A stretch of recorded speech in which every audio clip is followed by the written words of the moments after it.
ready for the wild origin story of a true legend? This guy's life is like a soap opera on steroids. We're talking about the one, the only, Moses and his wild start in a basket. So, picture this: ancient Egypt. The Israelites are living there, and let's just say they're being super fruitful. Their population chart is going through the roof, multiplying faster than memes on the internet. The Pharaoh, the big boss man of Egypt, takes one look at the census data and totally freaks out. He's sitting there, probably crunching the numbers on his abacus, and thinks, whoa, hold on. There are way too many of them and not enough of us. His paranoia goes into overdrive, and he starts seeing threats everywhere. He's convinced that if a war breaks out, the Israelites will team up with his enemies and overthrow him. So, what does this dude, with all the power in the world, decide to do? He comes up with the most villainous plan ever. First, he tries to turn the Israelites into slaves, thinking, if I work them to the bone, maybe they'll stop having so many kids.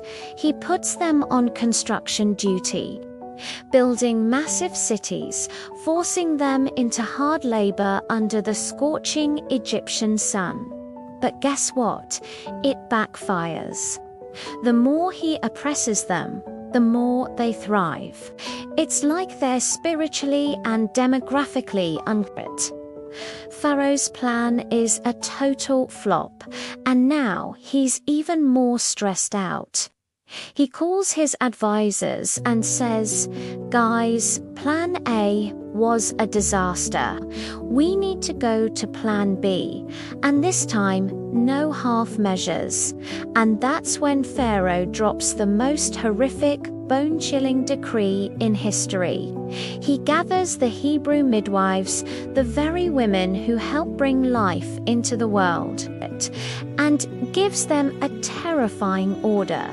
From now on, every time an Israelite baby boy is born, you get rid of him. Let the girls live, but the boys, toss them in the Nile River. I mean, seriously, bro really said, delete all male files. He's trying to wipe out an entire generation of men with one single evil command. The cruelty is just off the charts. It's a dark, dark time for the people of Israel. They are living in constant fear, knowing that the birth of a son could mean a death sentence. But even in the darkest of times, heroes emerge. And in this story, our first hero is a mum.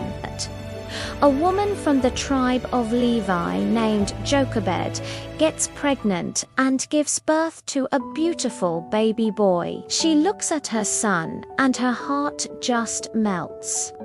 There's no way, absolutely no way, she's letting Pharaoh's goons get their hands on him.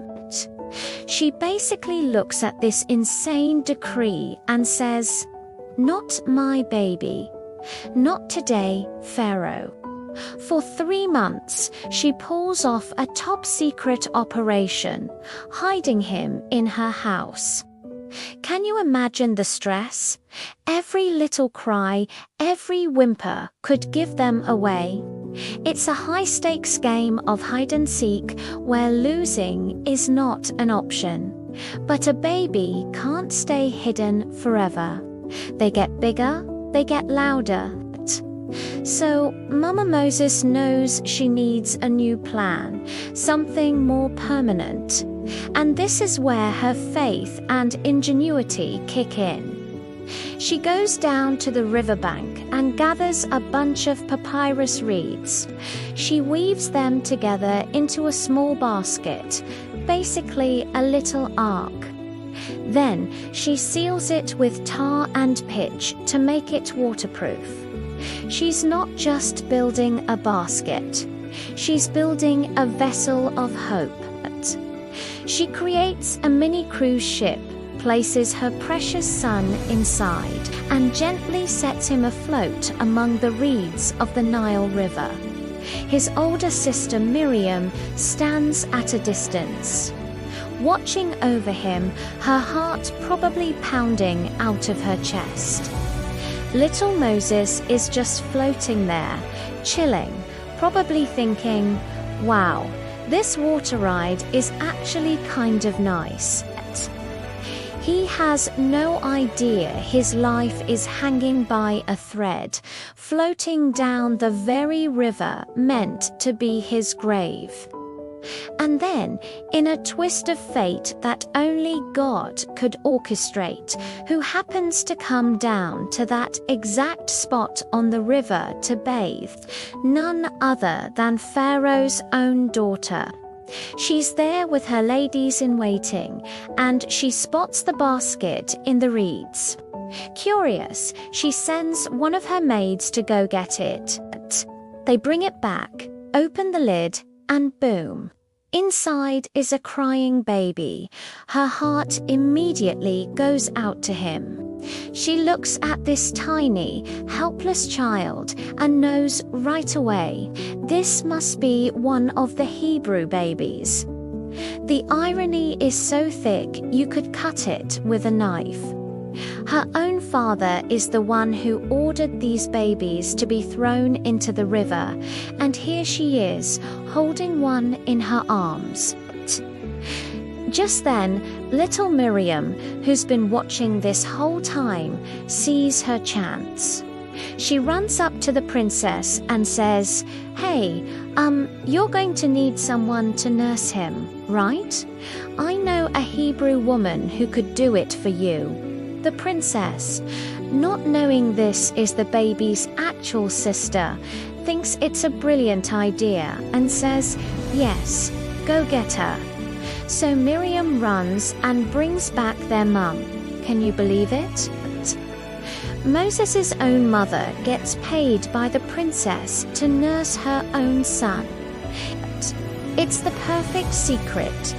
She raises her boy, and no one knows. When he gets older, she brings him back to Pharaoh's daughter, who officially adopts him and names him Moses, which means to draw out, because she drew him out of the water.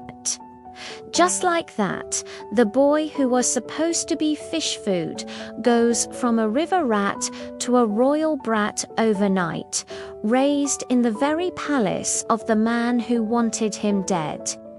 And that is the incredible story of how God took a death decree and turned it into a divine destiny. It shows that when the world throws its worst at you, when everything seems hopeless, God is working behind the scenes, turning evil plans into pathways for His purpose. It's a powerful reminder to never, ever underestimate a mother's love, a sister's courage, and God's waterproof plan. Moses' story starts with a basket, but spoiler alert, it's gonna get even crazier. We're talking plagues, a burning bush, and the splitting of an entire sea. So make sure you're subscribed, because you don't want to miss our next Bible Bants episode. Let my people go. Thanks for watching, and we'll see you in the next one. Remember, God is good all the time.